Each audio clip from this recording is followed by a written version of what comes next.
But to understand really the whole story of Christmas, and may I say this, the whole story of man's redemption, we got to go back to the very beginning. In other words, going back to creation. Why did God make the universe to begin with? See, it's not enough to look just 2,000 years ago. We need to go back to the beginning. In Genesis 1:1, in the beginning, God created the heavens and the earth. And my question is, why?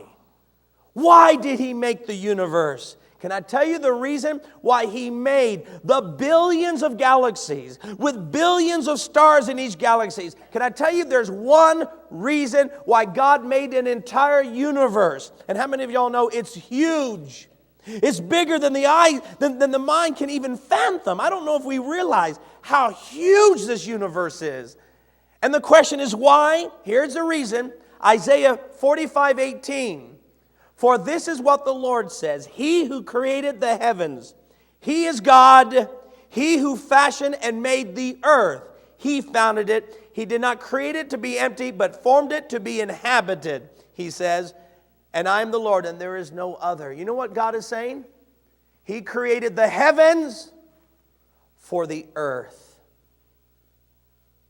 In other words, the whole intent of the heavens is to make an earth that could be inhabited. Notice the passage says, I did not create the earth to be empty. See, all the other planets and satellites that we know, they're empty. There's no life. And yet here on this lonely outpost in this universe, there's not just a little life forms. There, here on this earth teeming with billions of different life forms. God is saying, I created the heavens to be able to make an earth that is habitable for creatures. Now, at this time, somebody might say, Pastor, I don't understand. You know, here's one of the great questions I'm asked often. Pastor, do you think that there is intelligent life on other planets? Of course, people might question whether we have intelligent life here.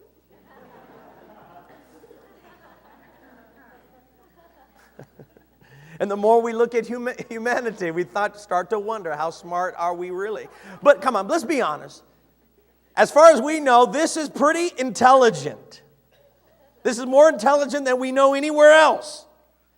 Because so far, at this point, we have not found even one planet in our solar system that has any life in it, much less intelligent life. So people ask, do you think there's life elsewhere? If I understand my Bible properly, and I believe I do, Genesis chapter 1 tells me the whole purpose of creation.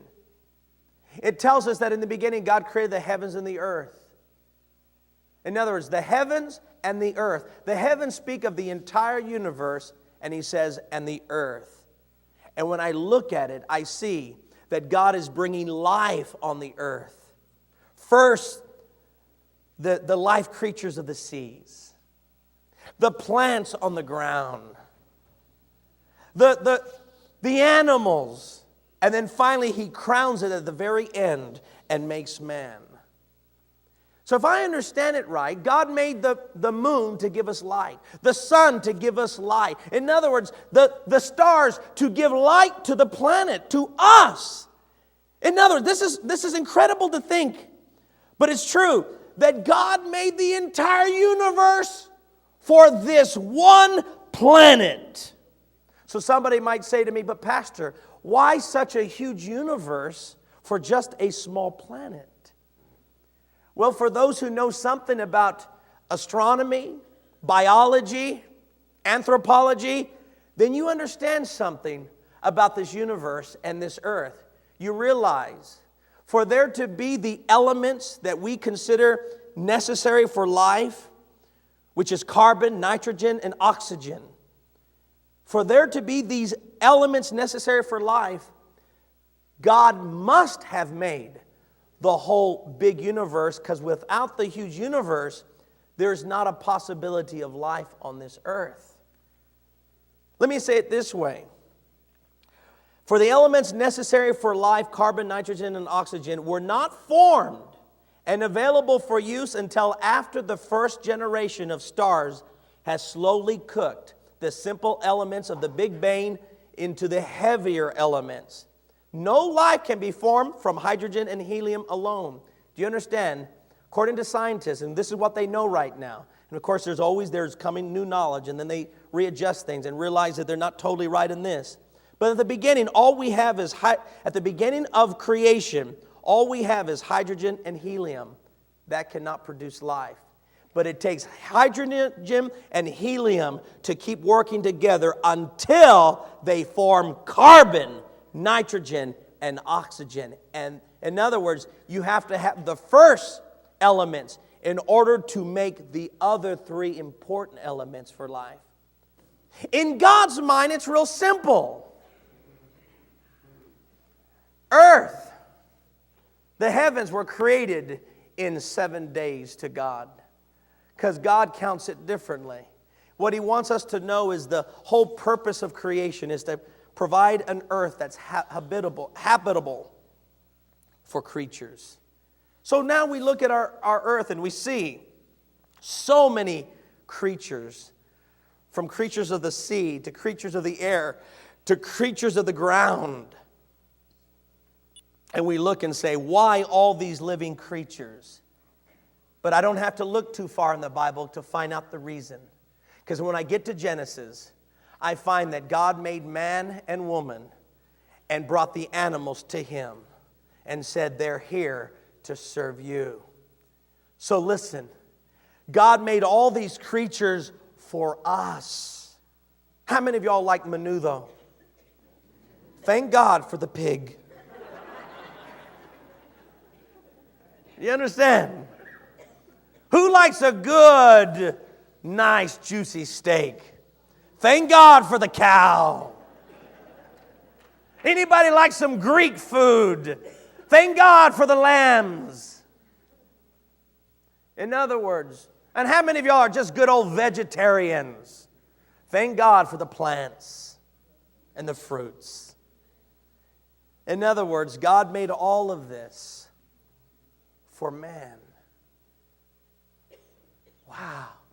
So as I look at the heavens, as the psalmist says in Psalm 8, I look at the heavens and I say, Lord, I look at the vastness of heaven. And can you imagine David at that time when he wrote that? He could count about 7,000 stars. That's what the human eye could count.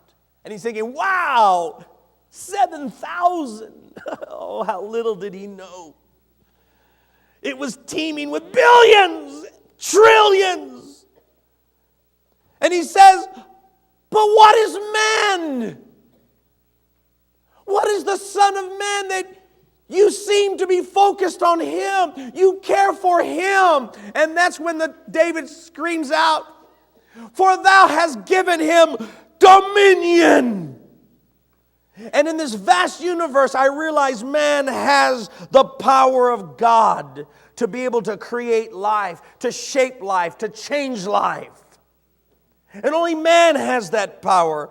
And so I realize the reason for the universe is for the earth. The reason for the earth is for the creatures. And the reason for the creatures is for the man. And then it hits me. What's the reason for the man? And then I have to look up. And I look up to God and realize the reason for me, Lord, is for you.